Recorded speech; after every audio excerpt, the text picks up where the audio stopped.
Hey everybody, welcome to day 21 of Tall Texas Tales. And I had recorded this back on the 21st, and unfortunately I never managed to upload it because when I was reviewing it, I realized that I had some incorrect information. So I thought that I would redo it, and then when I realized that I am completely behind on my Tall Texas Tales, so I'm going to have to catch you up on and get us to the 24th from the 21st. So for the 21st, I had in my cards The Legend of the Midget Mansion. So basically, here's how the story goes. This gentleman purchased this mansion. He was a sea captain, and him and his wife moved to San Antonio, and they enjoyed it, and then they got sick of it, and they moved out. Okay, that's very common for large palatial estates in the 20s. And this other person by the name of Gillespie purchased the property from the previous owner.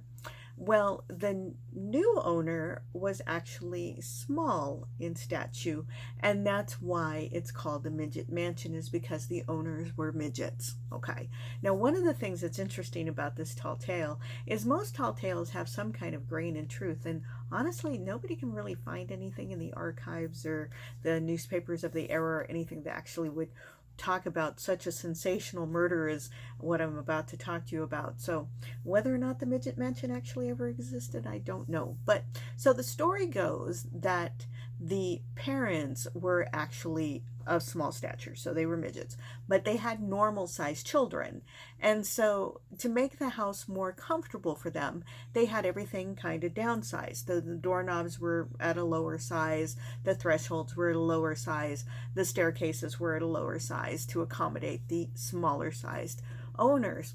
But they had servants' quarters built into the mansion, but they hired full-size people. So, supposedly, the dad was a bit of a tyrant from a lifetime of being persecuted and picked on and bullied for being a small stature.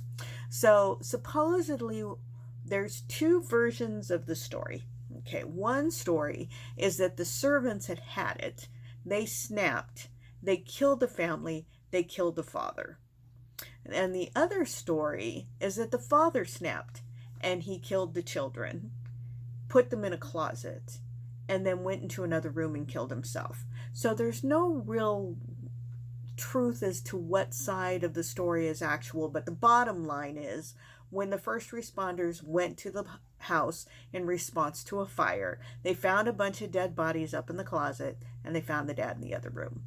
So anyways, the Midget Mansion, some other owners tried to have it for a little while, and they just couldn't handle it because it was very oppressive, and they would hear the hauntings of the murdered family, and the house had a reputation, and so it fell into disrepair, and nobody wanted to live there. Gee, I don't know why, but anyway, so nobody wanted to live there, and so it eventually ended up being demolished. So there's two stories as to where exactly the Midget Mansion once existed. There's photographic evidence of it, there's pictures of it, but there's kind of like nobody's really sure if it was actually on Medical or if it was on this other street called Denor Place. So nobody's really quite sure because, of course, it's been demolished.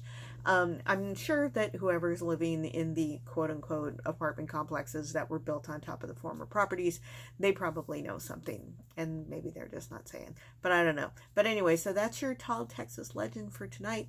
That is the story of the Midget Mansion. So did Papa go crazy and kill the kids, or did the servants just have enough of being treated like, I don't know, they were small? But that's the story. So if you like this content, of course, give me a thumbs up. Feel free to subscribe. Share if you like. I'm wearing my Good Witch shirt. Yeah. So anyways, so until next time, remember, I love you. Thumbs up. Subscribe. See you next time. All right. Bye-bye.